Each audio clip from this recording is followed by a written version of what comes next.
What's up, guys? Y'all ever watch Mythbusters? Well, just imagine me taking that concept and being like, I don't have any money, so I made this video. Also, if I start sweating or you see a lot of precipitation come from this this forehead, it's because it is hot as fuck. But I mentioned Mythbusters because instead of me busting on some myths like a horny Jamie Heineman, I thought I'd go over some myths that we should just erase from our memory. And before I get into that, I do know that there are tons of different myths, meaning there are some about creatures, and there's some about humans. This video is more so going to stick with the mythical creatures, not the mythical humans. But really what the point of this video is to try and convince anyone who still believes in anything I'm about to talk about that they should just move on with their lives.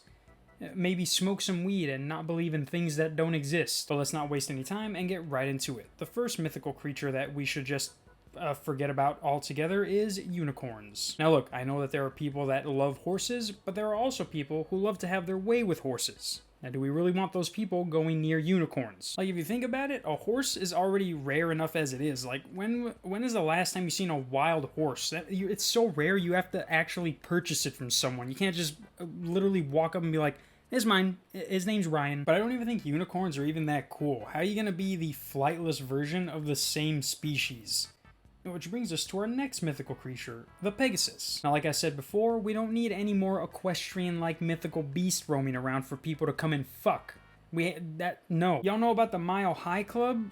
Well, just imagine, well, what if I told you you can now join that with a horse? Like, can you imagine what these perverts would do to a horse with two phallic objects on it? And it can fly? Next up, we move down south to America's toilet, where they still think this creature is roaming around. If you don't know what it is, it's a Chupacabra. I believe it's pronounced Chupamaflabla. But like, imagine living in a place where the cartel kills you for not saying bless you after they sneeze, but you're afraid of a dog with AIDS. Honestly though, now that I say it, a dog with AIDS does count, that's kind of scary, but doesn't it just like suck on goats? Like their blood or whatever? Just pull a Jurassic Park and like dangle a goat from somewhere, and when you see it, just... problem solved. Leave it to a retard like me to fix Mexico's problems. The next problem I'll be solving, though, is the one where people still think dragons and vampires exist. Why are they grouped together? Well, just take a look at this. That's concerning. But like, come on, really? If we need guns to kill something that doesn't breathe fire and fly, how the fuck do you think a situation like this ended? The human race would no longer be a thing if these things existed. I know people who are afraid of ladybugs, and just imagine those things breathing fire? What? What? And then there's vampires. Their literal weakness is something that comes out for 60% of the day and touches 90% of the shit it shines on. Now, if my math is correct and we add these numbers together for no reason, that's a 150 to 50 ratio. Who would believe in anything with those odds? Next up, we got the mythical creatures known as leprechauns and gnomes. And first of all, anytime I hear the word leprechaun, I think of this. To me, it look like a leprechaun to me. All I gotta do is look up in the tree. Who else seen the leprechaun say yeah? Need I say more? For gnomes, though, it's like, really? A gnome is just a leprechaun without gold. A gnome is like halfway between being a goblin and a leprechaun, but it couldn't make up its mind. Like, just look at what some of these gnomes look like. This shit looks like if Dobby from Harry Potter started inbreeding. The next animal we have, mythical animal and my personal favorite is the Loch Ness Monster. Ever since Napoleon Dynamite said, Japanese scientists place explosive detonators at the bottom of Lake Loch Ness to blow Nessie out of the water. I was like, I'm gonna do the same exact thing. But then after seeing all these real footage videos and this one picture of a goddamn elephant trunk, I gave up. It's a monster in a lake. Not an ocean, a lake.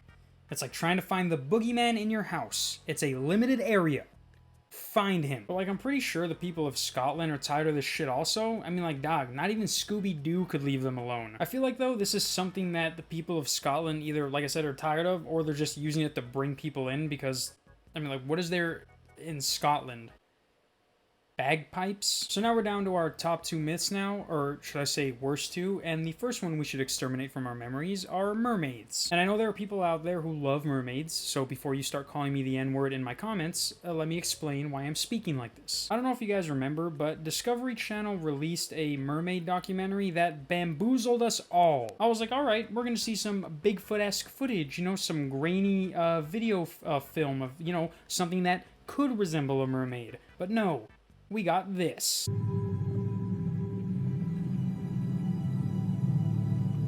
Whales gather here. Like, if you think mermaids are real, you literally just want to fuck one. Like, a half-human, half-fish sounds like something the Nazis tried to create. And now, for the killer, the one myth that just pisses me off the most, and that should just be forgotten forever, like your, dad's meth addiction. That's right. It's Bigfoot. And to be honest, it's not even Bigfoot itself, it's more so the people who think he's real. Like, don't you think it's weird that a bunch of white people want the only black creature in their town dead? Like, I swear to God, there is not one black person out there looking for Bigfoot. And if they are, they're bald and they look like the Candyman. There's no way around it. Like, at first, okay, the grainy footage made sense because of the year that the video was taken, but then we start getting to, like, the year 2010, and we're getting the same quality footage. Nope. Like, how the hell are we gonna discover underground caves to where we have to fit through holes the size of a straw, but we can't discover a giant, big, black gorilla beast that lives among us? Like, at this point, you either shoot whatever it is that black thing you're pointing your camera at is, or you just... what? But yeah, guys, those are the myths. I know I said in the beginning that I would also go over some myths that weren't about humans, or did I?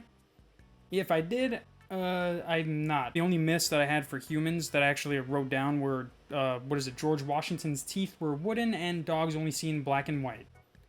Maybe next time. But yeah, guys, new video next week or sooner, depending on how long I decide to play Hunt Showdown. Phantom, you're a weirdo. Peace. Sit, Ubu, sit. Good dog.